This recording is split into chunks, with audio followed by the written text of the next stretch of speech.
نحمدہ ونصلی علی رسولہ الکریم۔ دوستو ساتھیو، ہم قصہ ذکر کر رہے ہیں ایک بغداد کے تاجر کا، جو ایک بہت بڑے تاجر تھے، اور ان کی تجارت اپنے شہر میں ہی نہیں بلکہ پورے ملک میں، بلکہ دوسرے ملکوں تک محیط تھی۔ اور بحری جہاز کے ذریعے اس زمانے میں تجارت ہوا کرتی تھی، ہوائی جہاز تو تھے نہیں۔ اس طرح بڑے بڑے ٹرک وغیرہ، روڈ وغیرہ کا انتظام کہاں تھا اس زمانے میں؟ تو بحری جہازوں کے ذریعے سے دوسرے ملکوں میں سامان تجارت لے کر جانا، اور وہاں سے بھر بھر کے سامان تجارت لے کر آنا، یہ تاجروں کا کام ہوتا ہے۔ یہاں کا سامان وہاں، وہاں کا سامان یہاں، اس سے اپنا نفع کماتے ہیں۔ تو اس طرح ان کا ایک بہت مقام تھا وہ تجارت کی لائن میں۔ لیکن اللہ کا کرنا کیا ہوا کہ آہستہ آہستہ ان کی تجارت میں نقصان ہونے لگ گیا۔ حالات ایسے بن گئے، نقصان ہوتے ہوتے، کہ وہ کنگال ہو گیا۔ یعنی کہتے ہیں نا کہ کروڑ پتی روڑ پتی بن گیا، یعنی بالکل زیرو بیلنس پر آ گیا۔ پتہ نہیں کیا غلطی ہوئی، کیا اللہ کی ناراضگی ہو گئی، یا پھر اللہ نے آزمائش میں ڈال دیا۔ آدمی تو بہت نیک تھا، حب رسول تھا، حب رسول اس کے دل میں تھا، محب رسول آدمی تھا۔ تو میرے دوستو عزیزو، اللہ پاک آزماتے ہیں۔ اللہ تو خود قرآن میں فرماتے ہیں جس سے مفہوم ہے، کیا تم چاہتے ہو تمہیں آزمایا نہیں جائے گا؟ تمہیں آزمایا جائے گا۔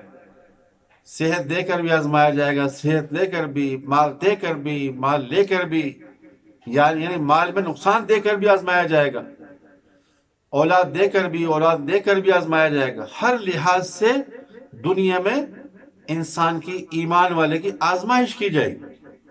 خلق الموت والحیات لیبلوکم ایکم احسن عملا۔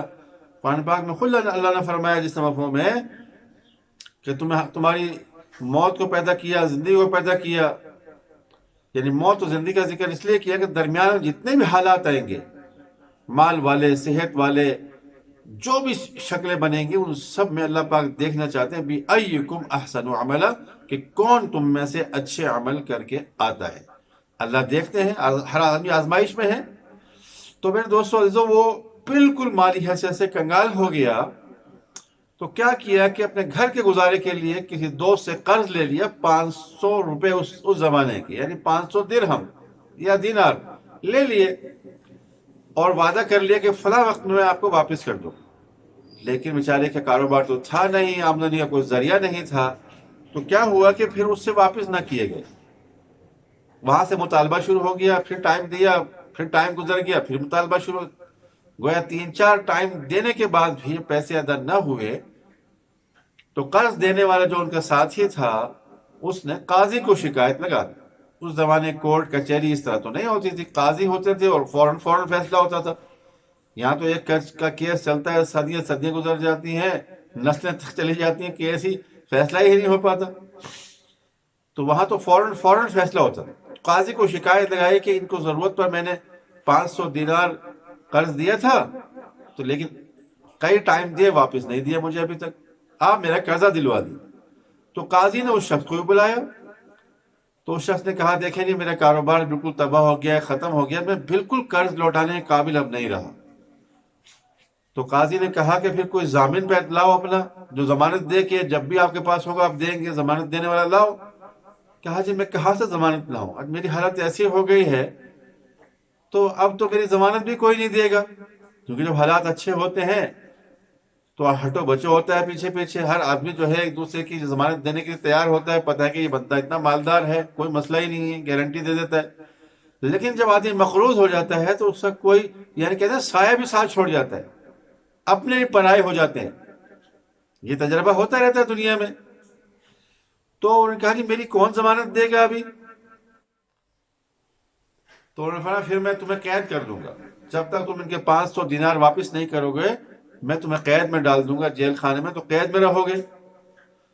تو اس شخص نے کہا کہ ٹھیک ہے، مجھے 1 رات کی آپ مہلت دے دیجئے، میں ذرا اپنا بیوی بچوں سے مل لوں اور ان سے سب بات کہہ دوں کہ آئندہ ہماری ملاقات ہوگی یا نہیں ہوگی، کب ہوگی، تو 1 رات کی مجھے مہلت دے دیجئے۔ اب کل آ کر کے میں اپنے آپ کو حوالے کر دوں گا، اگر انتظام ہو گئے تو 500 دینار میں لا کر دے دوں گا۔ قاضی نے پھر کہا کہ 1 رات کی ضمانت تو اپنے ضمانتی دو کہ ایک رات تمہیں چھوڑ دیا جائے، کل تم آ جاؤ گے، اس کی کون ضمانت دے گا؟ ضمانتی لاؤ۔ پھر انہوں نے کہا جی میری ایک رات کی ضمانت کے لیے میں حضور پاک صلی اللہ علیہ وسلم کی ضمانت دیتا ہوں، ان کا واسطہ دیتا ہوں آپ۔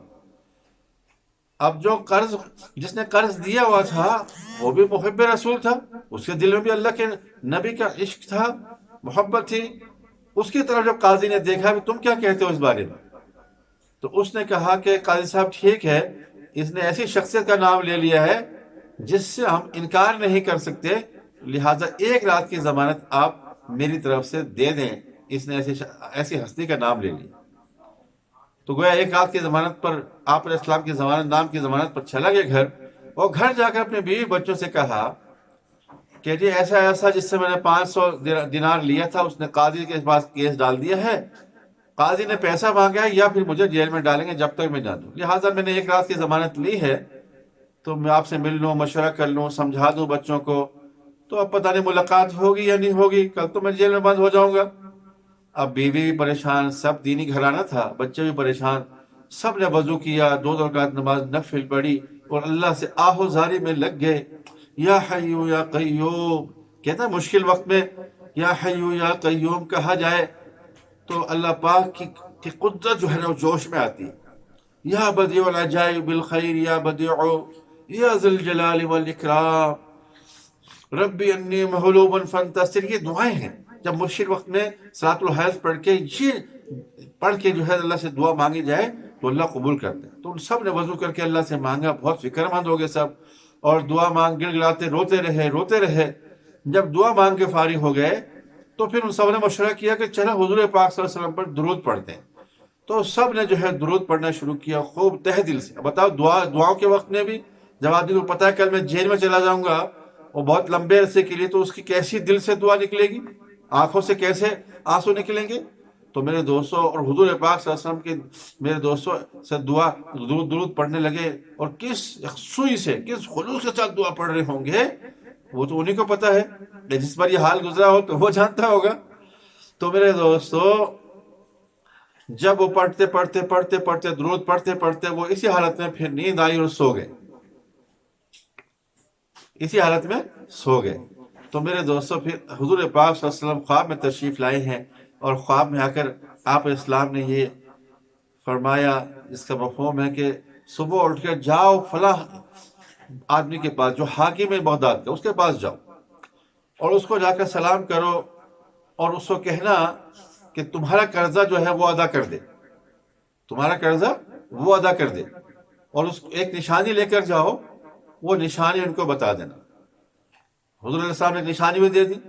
اب صبح کو یہ شخص اٹھ کے گئے ہیں اور جا کر اس حاکم سے کہا، سلام پیام کر کے کہا کہ میں حضور پاک صلی اللہ علیہ وسلم کا بھیجا ہوا قاصد ہوں، مجھ پر اتنا قرض ہے، تو آپ علیہ السلام نے یہ ارشاد فرمایا کہ میں تمہیں کہوں کہ تم میرا قرض ادا کر دو۔ اس شخص نے کہا کہ تمہارے پاس کیا نشانی ہے کہ تم حضور پاک صلی اللہ علیہ وسلم کے قاصد ہو؟ تو اس مخلوق شخص نے کہا کہ حضور صلی اللہ علیہ وسلم میرے خواب میں تشریف لائے تھے، جس نے مجھے آپ کے پاس بھیجا ہے، اور نشانی یہ بتائی کہ آپ جو ہے روزانہ حضور صلی اللہ علیہ وسلم پر 1000 مرتبہ درود شریف پڑھتے ہیں سونے سے پہلے روزانہ، لیکن کل رات کو آپ نے درود شریف پڑھا ہے، لیکن آپ شک میں ہیں، نیند آ رہی تھی، تھکے ہوئے تھے، آپ شک میں ہو گئے کہ 1000 پورا ہوا ہے کہ نہیں ہوا۔ تو حضور صلی اللہ علیہ وسلم نے پیغام دیا کہ تمہارا 1000 کی مقدار پوری ہو چکی، پوری ہو گئی، قبول ہو گئی۔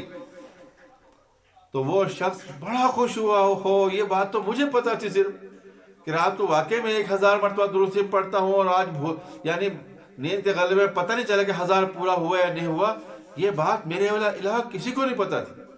تو فوراً 500 جو ہے دینار نکال کر دیا اور کہا کہ جاؤ یہ 500 دینار تمہارے قرضے کے لیے ہے، اس کو قرض واپس کرو۔ پھر 500 دینار اور دیا کہ حضور پاک صلی اللہ علیہ وسلم کا سچا خواب تم نے سنایا، اس کی وجہ سے 500 دینار اور لے لو۔ پھر 500 دینار اور دیا کہ حضور پاک صلی اللہ علیہ وسلم کے قاصد بن کے تم تشریف لائے ہو، تو یہ بات میری طرف لے کر آئے، یہ بھی لے لو، اور یہ 500 دینار اور لے لو اپنے اہل و عیال کے خرچ کی۔ گویا اس طریقے سے 2500 دینار 2500 دینار اس نے اس شخص کو دے دیے. اللہ اکبر. اب یہ شخص خوشی خوشی وہ 2500 دینار لے کر قاضی کے پاس حاضر ہوئے اور قاضی سے کہا کہ حضور میں پیسے کا انتظام ہو گیا ہے, یہ پیسے لے لیجئے 500 دینار قرض کے.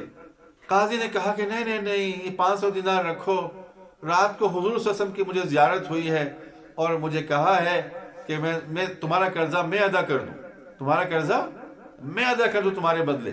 تو گویا تمہارا قرضہ میرے ذمے ہے, میں ادا کروں گا, تم سے نہیں لوں گا میں, مجھے بھی حضور صلی اللہ علیہ وسلم کی زیارت ہوئی ہے. تو لہٰذا قاضی نے وہ پیسے نکالے اس شخص کو دینے کے لیے جس سے قرضہ تھا. تو وہ شخص کہنے لگا مجھے بھی حضور پاک صلی اللہ علیہ وسلم کی زیارت ہوئی ہے اور مجھے زیارت میں کہا گیا ہے کہ اس شخص کا قرضہ معاف کر دوں اور 500 دینار اور اس شخص کو اپنے اہل و عیال کے خرچ کے لیے دے دوں. لہٰذا وہ 500 دینار بھی میں نے معاف کر دیے اور یہ 500 دینار اور میری طرف سے آپ کو اپنے اہل و عیال کے خرچ کے لیے ہدیہ ہو. تو میرے دوستوں بھائی بزرگوں بتاؤ اس شخص کا, اس تاجر کا جو ایسے حالت میں آ گیا کیسے گڑ گڑایا ہوگا. اس لیے فرمایا کہ جو آدمی کثرت سے درود پڑے گا حضور علیہ السلام پر تو وہ قیامت میں حضور پاک صلی اللہ علیہ وسلم کی شفاعت کا زیادہ مستحق ہوگا. تو میرے دوست اس طریقے سے حضور صلی اللہ علیہ وسلم خواب میں آ کر بھی اللہ والوں کی رہنمائی فرماتے رہتے ہیں.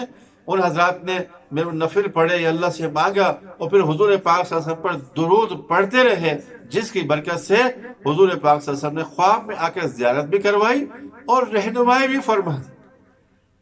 ہمیں بھی اللہ پاک اپنے حبیب سے ایسا ہی تعلق نصیب فرمائے کہ ہم بھی جب بھی مسائل آئیں تو اللہ کے حبیب کی بتائی ہوئی نصیحت پر نفل پڑھ کے سالۃ الحاجت پڑھ کے خود بھی متوجہ ہوں, گھر والے کو متوجہ ہوں, پھر اللہ کے نبی پر درود بھی ہم بھیجنے والے ہوں خلوص کے ساتھ. بلکہ روزانہ اپنا معمول بنا لیں کہ روزانہ ہماری صبح حضور اللہ کے ذکر کے ساتھ حضور پاک صلی اللہ علیہ وسلم کے پر درود بھیجنے کے ساتھ اور رات کو سونے کے وقت میں اللہ کا ذکر بھی کریں اور حضور صلی اللہ علیہ وسلم پر درود بھی بھیجنے کا معمول کے. پہلے وقتوں میں خلیفہ وقت بھی دیکھو, حاکم بھی دیکھو, 1000 مرتبہ درود شریف پڑھ کر سونے کا معمول تھا ان کا.